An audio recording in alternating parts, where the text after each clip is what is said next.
Hey, welcome. We're about to dive into a truly revolutionary idea, something from a 4th century thinker that completely flips our script on where we can find holiness. It's this idea that the sacred isn't some far off place, but it's right here, right where we live. So when you picture a saint, what's the first image that pops into your head? Is it someone who's totally left the world behind, living a life of solitude, up on a mountain, completely removed from the messiness of our everyday lives? It's a really common picture, for sure. But is it the only way? Well, it turns out that one of the most influential preachers in all of early Christianity saw things completely differently. He was convinced that the path to sainthood wasn't just for a handful of people who abandoned society. Nope, he believed it was available to absolutely everyone right in the thick of their daily lives. All right, so who was this guy who so boldly challenged the way everyone thought? Let's get to know the 4th century preacher and archbishop, John Chrysostom. John Chrysostom was an absolute giant of the early church. I mean, this man was such a powerful and captivating speaker that he got a nickname, Chrysostomos, which literally means golden mouth. But here's what's really key for our story today, what he chose to talk about. He didn't just focus on super abstract theology. Instead, he aimed his incredible preaching skills at the real-life stuff ordinary people were dealing with. He wanted to build a bridge, a real relationship between them and the scriptures, by talking about marriage, family, wealth, and poverty.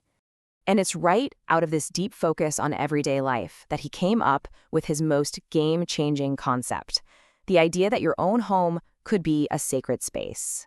Chrysostom introduced this powerful new way of seeing the Christian family. He called it an ecclesia mikra. That's Greek for a little church.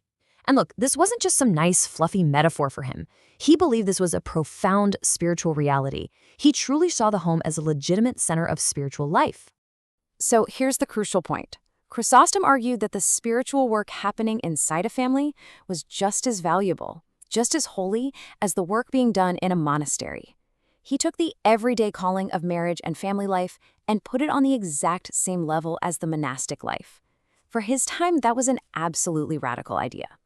So how does the home actually become a little church? Well, for Chrysostom, this wasn't some abstract idea. It was all about real, practical actions. It all started with sacrificial love between a husband and wife. But it didn't stop there.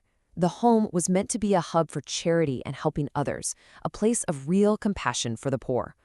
The entire moral life of the family became, as one source put it, a rehearsal for the redeemed and sanctified life. Now, this whole little church idea, it didn't just exist in a bubble. It fundamentally redrew the spiritual map of his time. It offered a totally new way to think about your calling in the world. And what makes this all so fascinating is that Chrysostom himself, earlier in his life, was a huge defender of monasticism as the superior path. His thinking completely evolved. In a world where the most devout people often left society behind, he didn't tear down their path.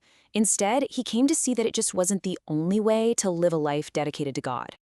And this just nails his final vision perfectly. He laid out 2 legitimate callings, and guess what? They both lead to heaven. You have the monastery with its focus on solitude and celibacy. That's one valid path. But then you have the little church of the home, centered on family, marriage, and sacrificial love. And that is an equally valid path. It's not a ladder with monks at the top. It's about recognizing different but equal vocations. Okay, so you might be thinking, that's a powerful idea from like 1600 years ago, but what about now? Well, it speaks directly to our lives today, maybe now more than ever before. Let's really think about this for a second. What happens if we actually take this idea of the little church seriously? How does that change the way we see our homes, our families, and all of our daily responsibilities? The takeaways here are pretty profound. Chrysostom is basically teaching us that holiness isn't found by escaping our relationships, but right in the middle of them. It means our homes can become the main stage for our spiritual practice. And that means that our everyday actions, the little sacrifices, the acts of kindness, the daily practice of love and charity, all of that can have eternal weight. The bottom line is you don't have to choose between a spiritual life and a family life. The two can actually be the very same thing. So I want to leave you with this thought. John Chrysostom's vision really challenges us to stop thinking of sacredness as something out there that we just visit maybe once a week. What if the most holy ground we ever stand on is actually the floor of our own homes? A space made sacred by the love, the charity, and the sacrifice we build there, day by day.